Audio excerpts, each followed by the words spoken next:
বেগম খালেদা জিয়ার শারীরিক অবস্থাকে অত্যন্ত সংকটময় বলে উল্লেখ করেছেন বিএনপি নেতারা। মায়ের এই অবস্থায় তারেক রহমানের দেশে ফেরার গুঞ্জন থাকলেও দেশের রাজনৈতিক বাস্তবতার পরিস্থিতি প্রত্যাশিত পর্যায়ে উপনীত হওয়া মাত্রই দেশে ফেরা সম্ভব হবে বলে ফেসবুকে পোস্টে জানিয়েছেন তিনি।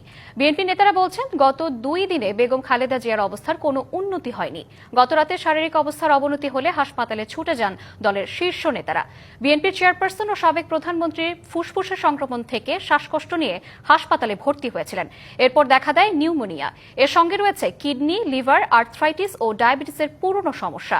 এদিকে খালেদা জিয়ার বর্তমান শারীরিক অবস্থা নিয়ে গভীর উদ্বেগ প্রকাশ করেছেন অন্তর্বর্তী সরকারের প্রধান উপদেষ্টা অধ্যাপক মোহাম্মদ ইউনূস।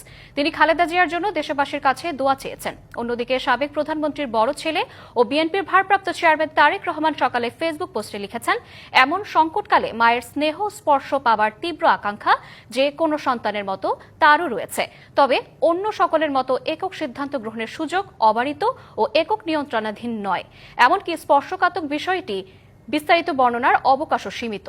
বিএনপির চেয়ারপারসন বেগম খালেদা জিয়ার শারীরিক অবস্থার সবশেষ খবর জানাতে রাজধানীর এভারকেয়ার হাসপাতাল থেকে যুক্ত হচ্ছেন সহকর্মী আরিফুল ইসলাম।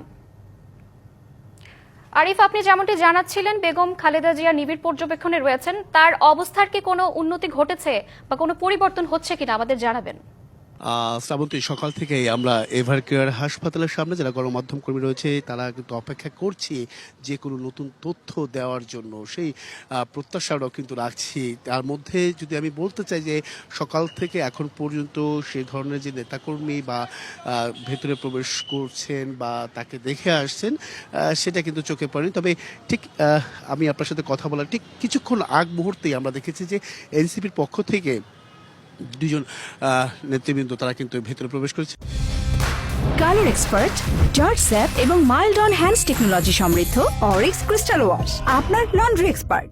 একজন হচ্ছে নাসিরউদ্দিন পাটোয়ারি এবং কি তানজিম, যারা তারা দুজনেই কিন্তু এসেছেন এবং কি হয়তোবা সেই ভেতরে প্রবেশ করার পর দেখে আসার পরে হয়তোবা তাদের কাছ থেকে আমরা কিছু হলেও নতুন কোনো তথ্য আমরা জানাতে পারবো। তার শারীরিক অবস্থা কি আছেন এবং কি কোনো উত্তর দিচ্ছেন কিনা বা তার অবস্থাটা কি আছে।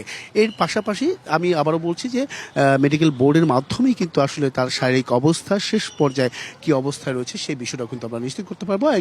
আরেকটি তথ্য দিতে রাখি যে আপনি যেমনটা বলছিলেন যে আমরা শুনছিলাম তারেক রহমান তিনি কিন্তু তার মায়ের যে চিকিৎসা সেই চিকিৎসা বিষয়ে বা তার শারীরিক অবস্থা বিবেচনায় তিনি কিন্তু কথা বলেছেন। তার ফেসবুক স্ট্যাটাস বা কিছু বার্তাও তিনি তার পেজে বা তার যে অ্যাকাউন্ট, ভেরিফাই অ্যাকাউন্ট, সেখানে কিন্তু তিনি উল্লেখ করেছেন। তার মধ্যে রয়েছে যে খালেদার শারীরিক অবস্থা বিবেচনা দ্রুতই তারেক রহমান দেশে ফিরতে পারেন সেই বিষয়টাও কিন্তু একটা রয়েছে।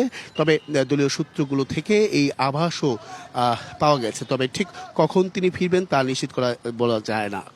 আর বিএনপি চেয়ারপারসন সাবেক প্রধানমন্ত্রী বর্তমানে এভারকেয়ার হাসপাতাল কিন্তু তার গুরুতর অসুস্থতার খবরে দলের নেতাকর্মীদের উদ্বিগ্ন করে তুলেছে। তবে একটি বিষয় তিনি নিজেও কিন্তু উদ্বিগ্ন।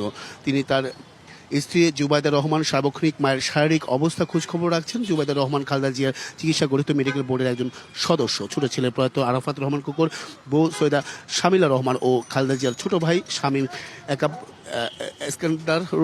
এসকান্দারও হাসপাতালে আছেন। তো এই সার্বিক বিষয়ে বলা যায় যে আসলে অপেক্ষা করতে হবে। আবারও বলছি, পূর্বের সংবাদগুলোর মধ্যে যে অপেক্ষা করতে হবে ডাক্তাররা বা চিকিৎসকরা তার সবশেষ পরিস্থিতি কি জানাচ্ছেন সেই বিষয়টাতে। তো এই ছিল এখান থেকে সামুদ্রিক সবশেষ। আরিফ, আপনাকে ধন্যবাদ।